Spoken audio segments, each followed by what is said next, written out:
What if I told you that 2,000 years ago, a group of men figured out the exact blueprint for inner peace, unbreakable discipline, and a life without regret? And what if the reason you feel anxious, overwhelmed, or stuck right now is because no one ever taught you what they discovered?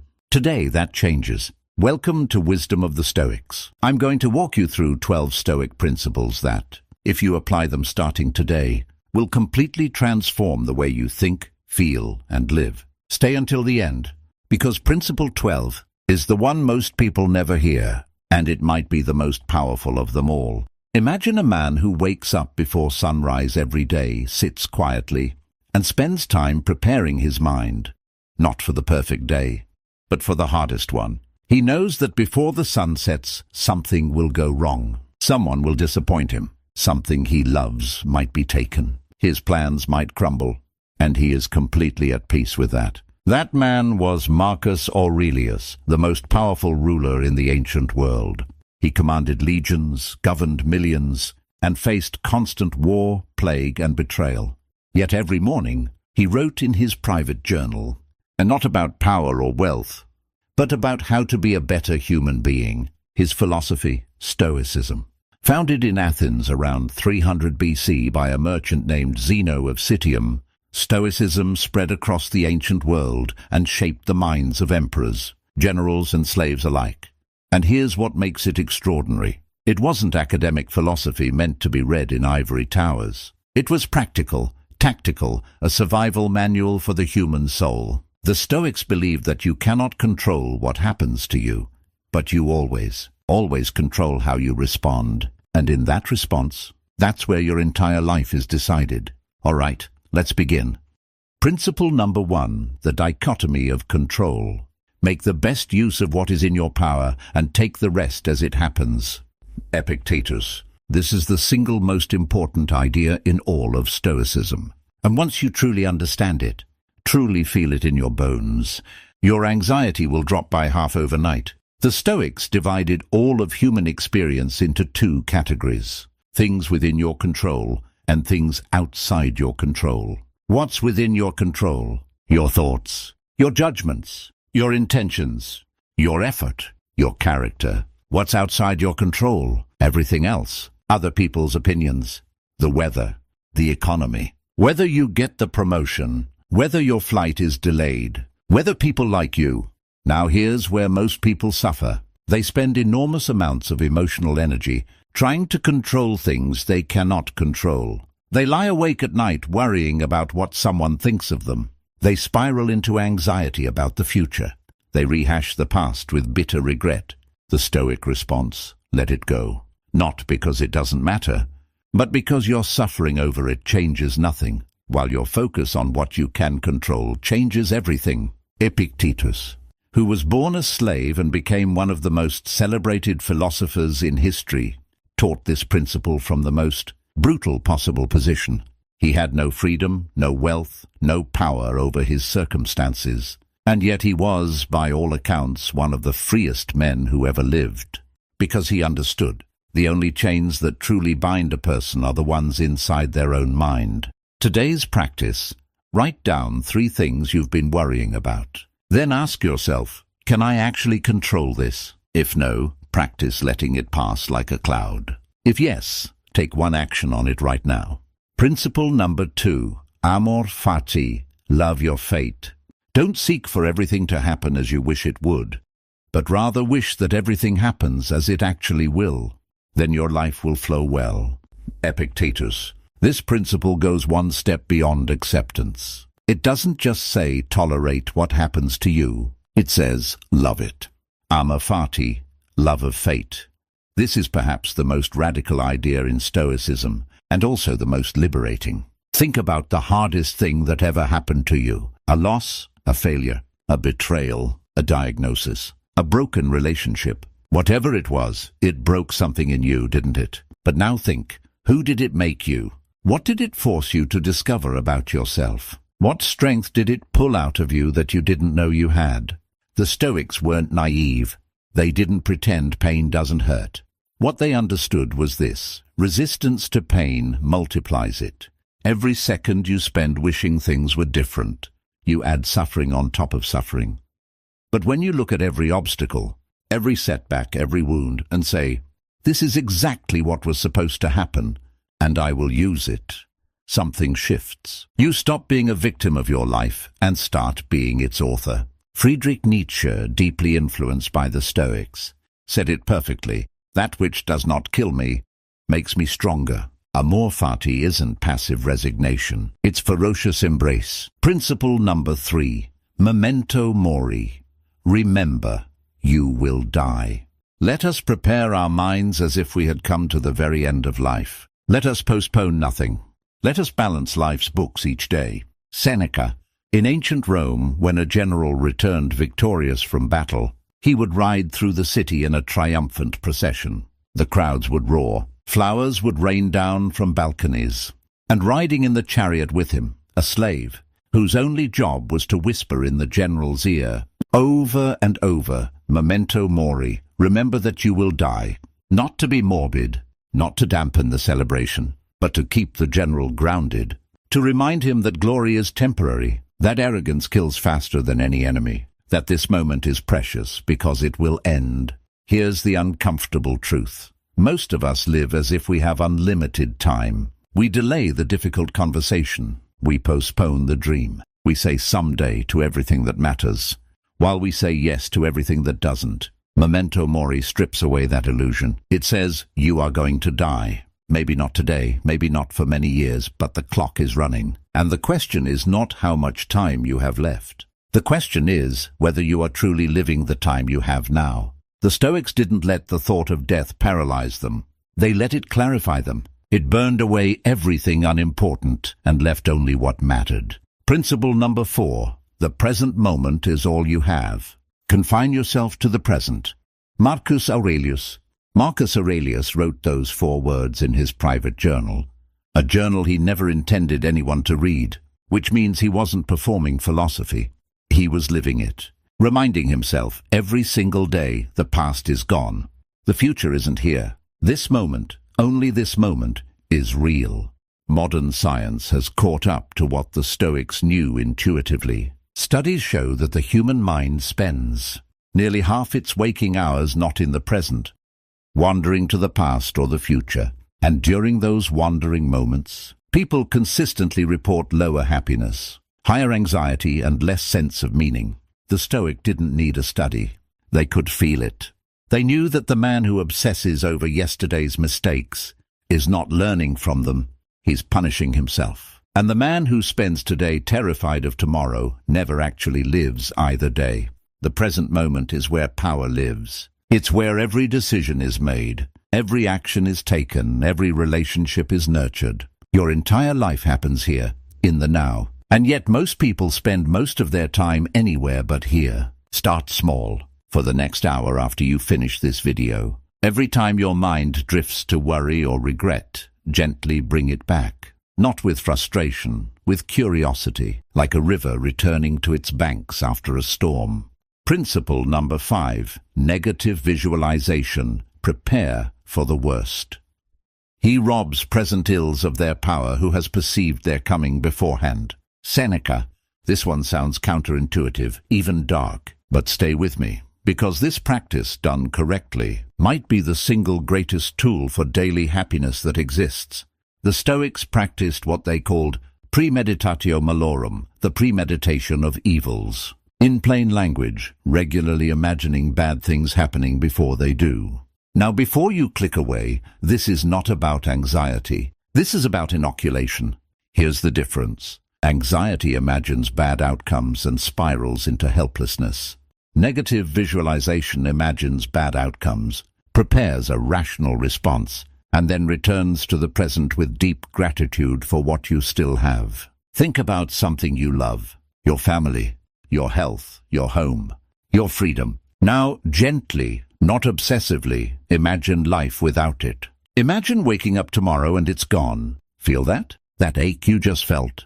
That's gratitude. Raw, unfiltered gratitude for what you have right now that you walk past every single day without noticing. The Stoics used this practice to ensure that nothing they valued ever became invisible to them. And when loss actually came, as it always does, they weren't blindsided. They had already made peace with impermanence. Principle number 6. Virtue is the only true good. Wealth is not among the number of good things. Virtue is the only true good. Zeno of Citium. This is one of the most challenging Stoic ideas for modern people, because we live in a world that tells us the opposite every single day. Our culture says success is good. Money is good. Status, fame, beauty, power, these are the goods. Get them and you'll be happy. The Stoics had a different word for these things. They called them preferred indifference, meaning, yes, it's better to be healthy than sick. Yes, it's better to be financially secure than broke. But none of these things, not one, is actually the source of the good life. You've seen it yourself, haven't you? People who have everything, the money, the status, the beauty, and they are absolutely miserable. And you've probably also known someone who had almost nothing by the world's standards.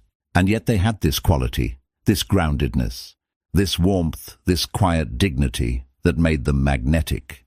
The Stoics would say that person had virtue. And in their system, virtue is the only thing that can never be taken from you. It doesn't depend on the market. It doesn't depend on luck.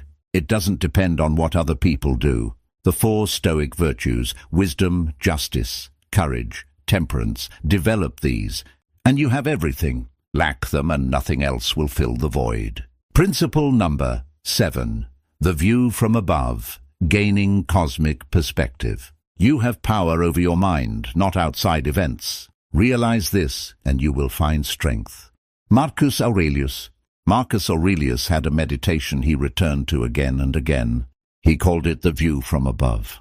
When he was overwhelmed, when the pressures of governing an empire felt crushing, he would mentally zoom out. He would imagine himself looking down at Rome from above, then from higher and higher, until the whole world was a pale blue dot in the vastness of space. And then he would ask, how significant is this problem in the grand sweep of time and space? Now, I'm not telling you that your problems don't matter. They do.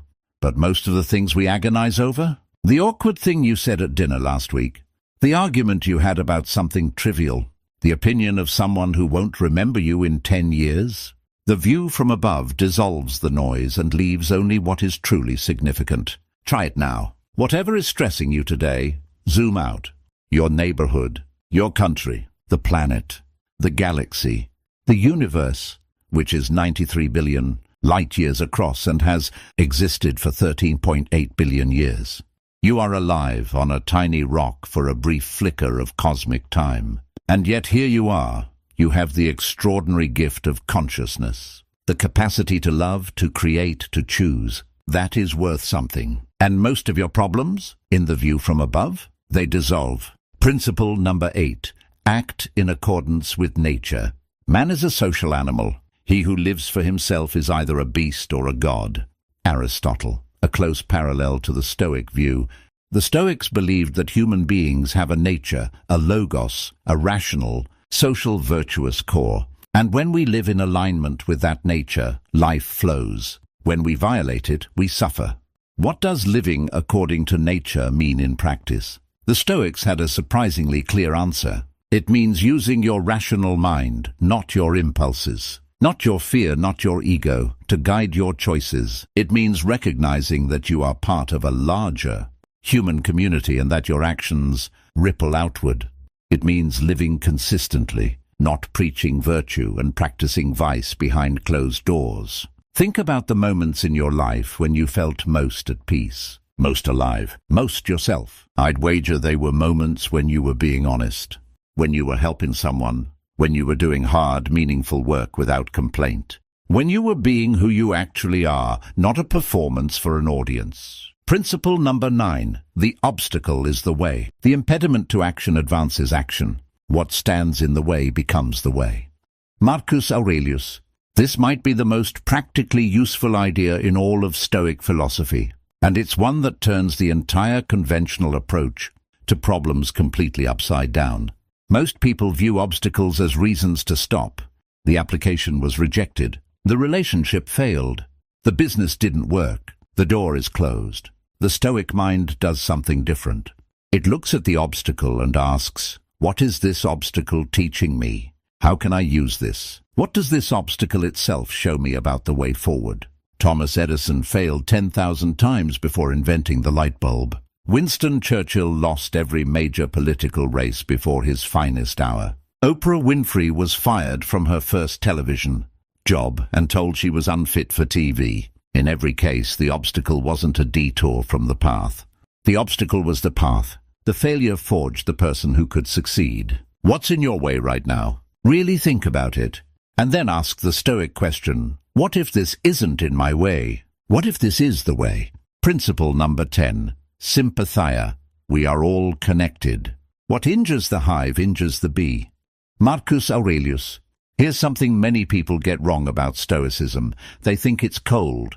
They think it's about becoming an emotionless robot who doesn't care about others. Nothing could be further from the truth. The Stoics believed deeply in what they called sympathia, the interconnectedness of all things. The idea that we are not isolated individuals fighting against the world, but nodes in a vast web of relationship, responsibility, and mutual obligation. Marcus Aurelius, despite being the most powerful man in the world, wrote repeatedly about his duty to others, to his subjects, to his family, to strangers. He understood that his own flourishing was inseparable from the flourishing of those around him. In a world that increasingly tells us to optimize for ourselves, to be the main character of our own story and treat everyone else as supporting cast, the Stoic vision of sympathia is radical. It says your neighbor's suffering diminishes you. The stranger who struggles on the other side of the world is not separate from you.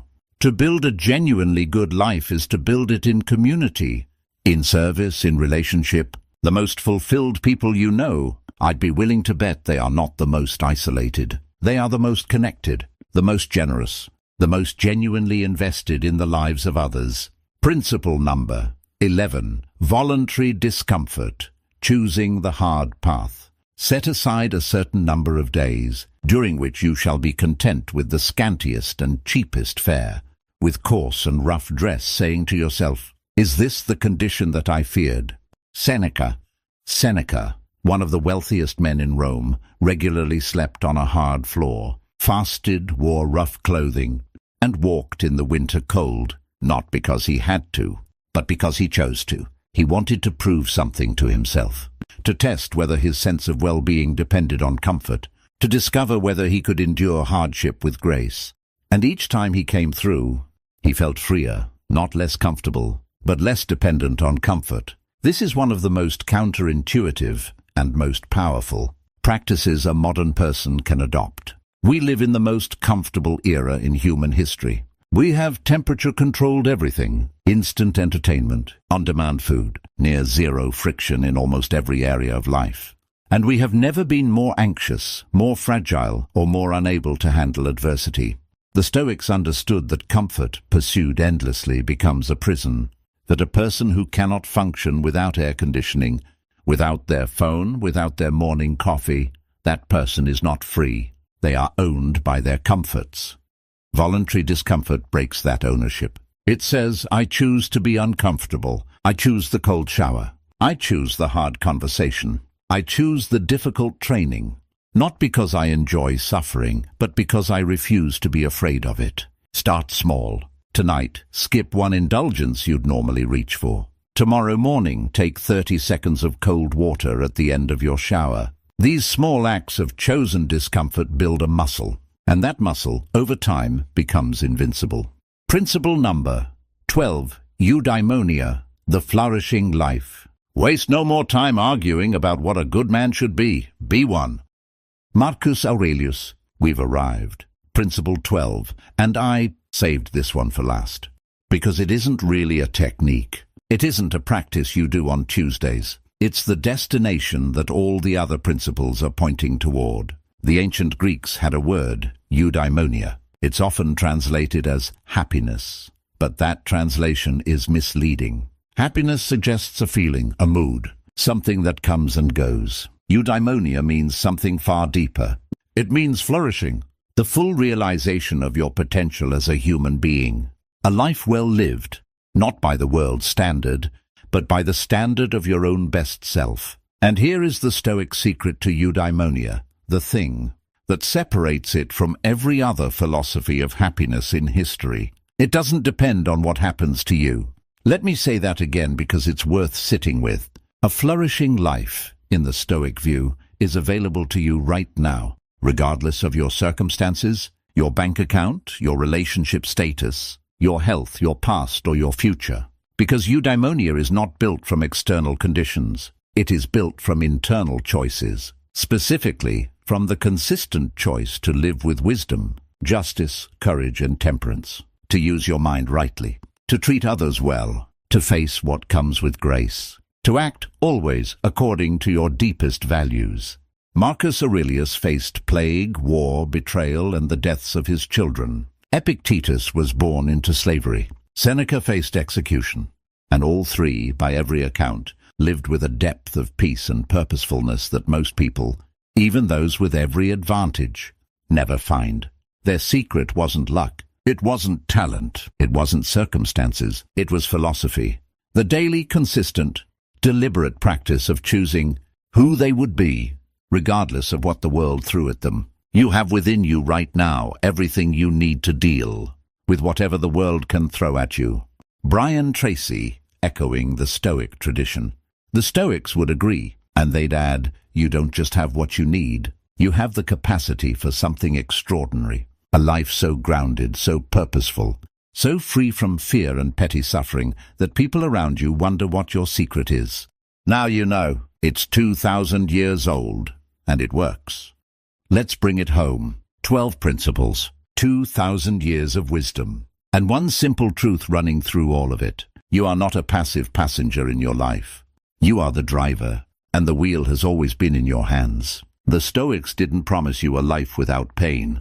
They promised you something better, a life in which pain no longer has power over you, a life in which you meet each day with clarity, purpose, and unshakable inner calm. That's not a fantasy, that's a practice. And it starts the moment you decide it does. Quick recap, your 12 principles. 1. Focus only on what you control. Release the rest. 2. Love your fate, including its hardships. 4. Remember you will die. Let it make you fully alive. 4. Live in the present moment. Power only exists here. 5. Visualize loss to amplify gratitude. 6. Virtue is the only lasting good. 7. Gain perspective. Zoom out from your problems. 8. Live in alignment with your true nature. 9. The obstacle is the way forward. 10. You are deeply connected to others. Act like it. 11. Choose discomfort before it is chosen for you. 12. Eudaimonia, the flourishing life, is built from the inside out. The Stoics are gone, but their words, their journals, their letters, their lectures survived. Not because they were famous, but because they were true.